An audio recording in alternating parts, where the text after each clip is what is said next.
Happy Sunday, everyone, and happy spring approaching. I'm joining you today from sunny Central Florida to take a moment to talk about the upcoming spring equinox next March and to invite us all to connect with the energy of the planet at this really special time, this transitional moment as we move from the winter to the spring season, and to understand what's happening on the planet and what spring equinox is, and to really invite an awareness of what the energies are on the planet and how we can harness those right now for our energy, our emotional energy, our mental energy. And so I encourage you to just be open-hearted, open-minded, and listen to some of the things that I'll share today, and then cherry pick from those, glean one or two things that really spoke to you or resonate for you that you can implement in this coming week ahead. Spring equinox will be celebrated or observed on March 21st. Every year, it's always somewhere March 20th or March 21st. And so in the coming week, you'll have an opportunity to reflect on these things that I'll share today and to carve out some space and time in your personal life, even if it's just 5 minutes, to bear witness and to honor and to acknowledge this shift of the seasons as a way to harness this energy and invite it into your own life. So here I am in Central Florida. I am surrounded by a blooming or almost blooming elder to my right, and then a fruiting loquat tree to my left that I planted here on what was once my grandparents' land and is now my mother's land. It's been in our family for over 70 years in North Central Florida. And returning to this land in the spring season has been somewhat of a ritual for me. It's somewhat of a rhythmic part of my year. No matter where in the world I'm living, I try to take some time to return to this land around spring equinox. And I recognize the great privilege that it is to have multi-generational land in my family. So many of us come from transient people that have been moving from places to places, or as our society is set up, so many of us don't have access to land ownership. And so I recognize that it's a deep privilege.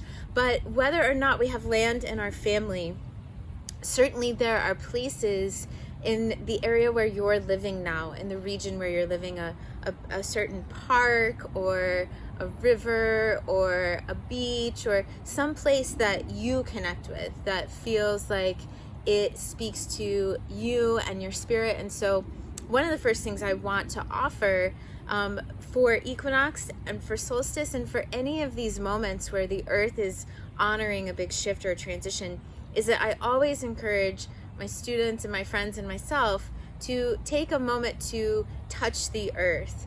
And yes, that means you can bend down on the ground and really be touching the land, but to be in nature, to take the opportunity to, even if it's just an hour one afternoon, to go take a hike, or if you have more time in your schedule, to take an evening and go camping, or take a day trip and watch the sunrise on the ocean, whatever it may be, taking the opportunity to put yourself in nature in these times as a way to connect with the energies of the earth.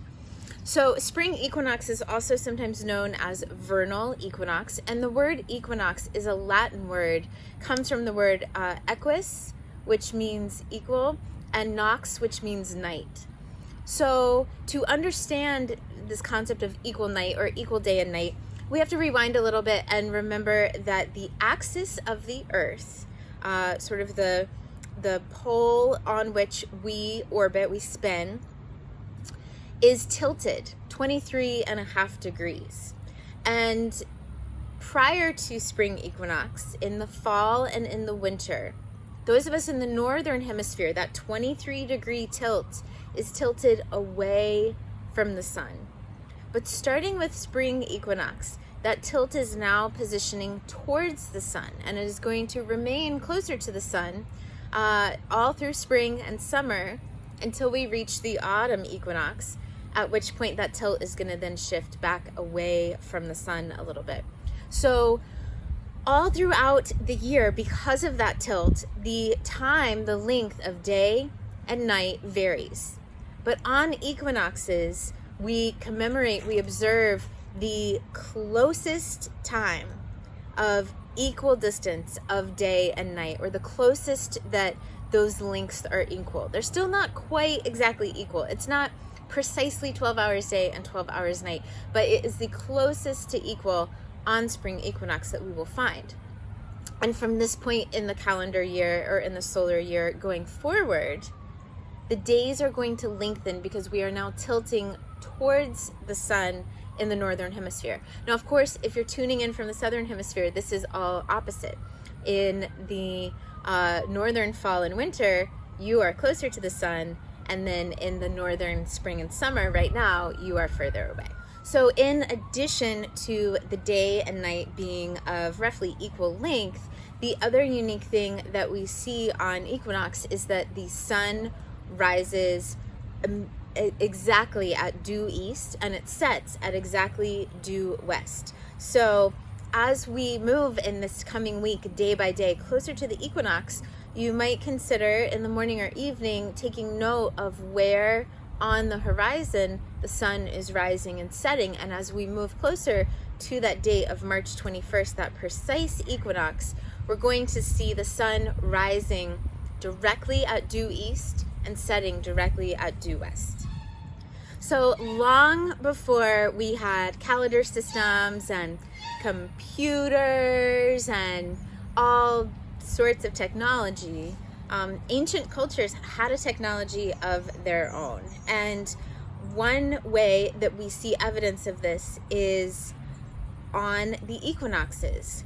For instance, at the ancient site of Stonehenge in England, on equinox, the sun rises directly through the stones. So this monument was a way of this ancient civilization marking the directions and marking these cosmic events, these planetary events. A similar phenomena occurs in the Yucatan of Mexico at many of the ancient Mayan sites, such as Chatun, and also at one that's really well known, which is called Chichen Itza. There are specific phenomena that happen at the spring equinox with the sun setting or rising. At Chatun, it happens as the sun rising directly through a door of a building that was created, or at the door and the window. So it's the only time of year that the sun rises immediately through the center of this doorway. At Chichen Itza, the angle of the sun hits the side of a pyramid, the corner of a pyramid, in such a way that the shadows of the stones that pyramid is built with create an effect as the sun is setting only on equinox, as if there is a snake undulating its way down the side of the pyramid. So even these ancient cultures were able to map this directional phenomena at the spring equinox. And because of their awareness of this, there were many cultural practices that also took place at this time. A lot of Mayan tradition really associates spring equinox with the new year. So it's not like January 1st, the Gregorian calendar year, that marks the new year. It's really considered this resurgence of the sun and the daylight in the northern hemisphere that marks the new year. And I have always found myself that many of you that have taken classes like my intention setting classes will know that at the new year, January 1st, because we are still in the depth of winter season, which by nature of those long nights and darkness is really a introspective, reflective time, that I prefer to really cast a new, broad, year-long intention with the energy of the spring, to let myself really incubate on the internal, introspective, reflective quality of winter, and let those intentions kind of stir and come together at that time. And then coming into the spring is when I feel like I've had the opportunity to reflect. I feel a little more clear about that intention, and I can really plant that seed of my intention and bring it forth and blossom it forth into the world with spring equinox. So those of you who, as 2021 turned on the calendar back in January 1st, set an intention. If you are not quite as active with that intention at this point in the year, now that we're a few months into it, as you hoped to be, I invite you to take the energy of spring equinox to recommit to that intention. And if you didn't make an intention at the new year, then perhaps take this new energy, this fresh energy of springtime, to cast a new, fresh recommitment to yourself, to your health, to your creativity, to your family, whatever it may be. Take this opportunity this week with spring equinox to set that intention forth out into the world. As the light is increasing day by day, as our tilt of this planet in the northern hemisphere is moving closer to the sun, and we see longer days and we see warmer weather, there are a number of ways that we can commemorate that through ritual or through ceremony, through simple activities and simple practices where we can be in relationship with the earth and with this energy of spring, where we can honor what's happening in the world around us and harness that energy and bring it into ourselves. Like I mentioned, in the winter time, we're really going inward. We're being introspective, and we've let a lot of reflections incubate in the dark womb of wintertime. And now is the opportunity for us to plant seeds, metaphorically and physically, from all that we have been reflecting on in wintertime. So I want to share a few practices that I engage in as spring equinox approaches and as we move into the spring season, where outwardly, physically in the world, I can honor and acknowledge all of the mental and emotional and spiritual energies that I'm reflecting on in this time. So one of those is to really think about the brightness of springtime and the color of springtime. I love using spring equinox as an opportunity to bring out some of the brighter colored clothing in my closet that hasn't been getting a lot of rotation in the colder months of winter. And I also like to take an opportunity to just kind of take an afternoon or an evening or a day and sweep through my house and gather things that I'm not actively using and taking those and donating them to a shelter or a cause, and also to clean clutter at the same time. I love taking this transition of seasons to just pause for a brief moment and create a space in my life and in my house that feels more open, and make that physical space to invite in any of the new intentions that I'm setting at that time, and to give myself more clarity in my physical space to bring those things and manifest them.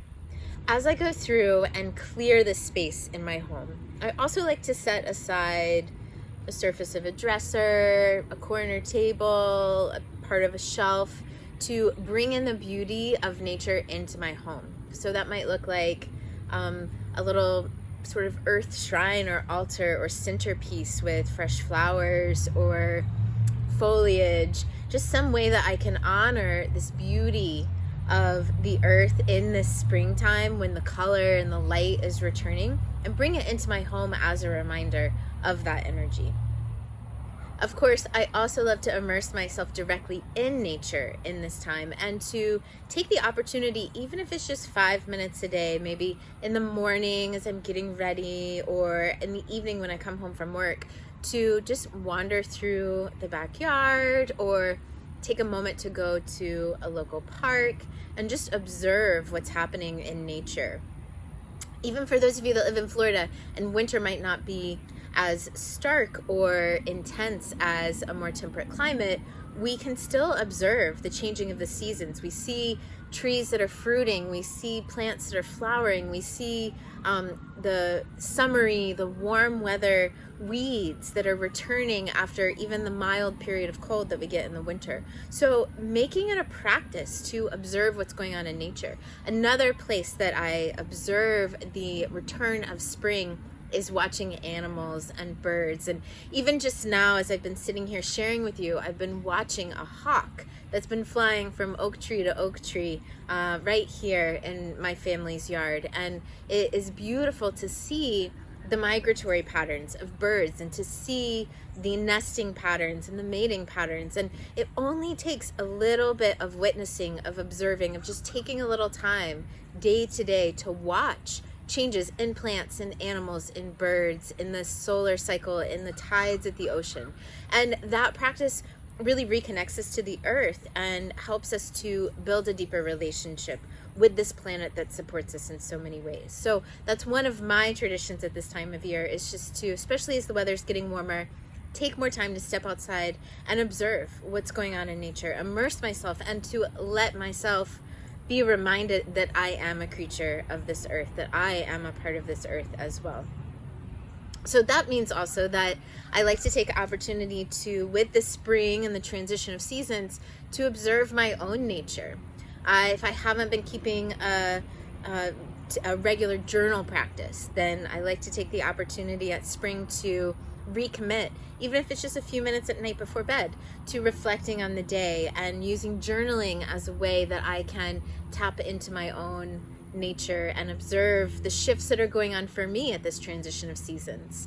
I also like to use this opportunity to recommit to meditation practice or hobbies that might be more reflective and meditative and let me have a chance to check in with myself more regularly and observe how my nature is shifting in this time.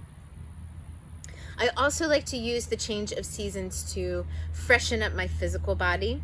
The transition of seasons from winter into spring is a great time for us to align our dietary practices with the changes of the plants around us that are feeding us. And even if we just take a day or two to eat a little less processed food and fried food and heavy food, and invite in more juices and soups and salads and fruits and the fresh whole foods that the earth provides us. Again, even if it's just a day or two, it doesn't have to be like a 10-day juice fast, but having that opportunity to bring into our life that lighter energy as the sun's light is returning is a great reset for us, especially after that generally sedentary season of winter where we may by nature be eating richer foods to kind of keep us warm and cozy in the winter. This is a great time to allow ourselves a day or two of a cleanse to shift into a bit of a lighter meal and a lighter dietary practice. And finally, as I mentioned, resetting or recommitting to intentions in this season, some of the practices that I like to incorporate are waking up just a little bit earlier than normal to catch that earlier sunrise and that fresh energy that starts out the day. And I also like to do a springtime collage, or some of you may know it as a vision board, taking some old magazines or pictures and arranging them on a piece of cardboard or poster board that can be a symbol of the intention that I'm recommitting to, and a way that I can reflect on that visually and physically in my environment. Anytime I make a collage or a vision board, I like to keep it in my office so that I can see it every day that I sit down at my desk and be reminded of the intention that I've committed myself to. So a vision board or collage is a great way visually and artistically that we can kind of funnel and channel the words of that intention into something visual and tangible that we can then reflect on and be reminded of in our day-to-day life. These are just a few of the practices that I like to use to honor the equal day and night and the light that is returning to our lives in the physical form, here at Spring Equinox. I'd love to know in the comments below if you use these practices or others as a part of your springtime. I'd love to share and learn from you how you honor this time of the season. And also don't forget to click the like button and subscribe so that you can get fresh herb class content in your inbox every Sunday. From all of us at the Florida School of Holistic Living, we wish you a beautiful vernal equinox and much light returning to all of our lives as the spring approaches next Sunday, March 21st. Until next time, thanks so much for joining us.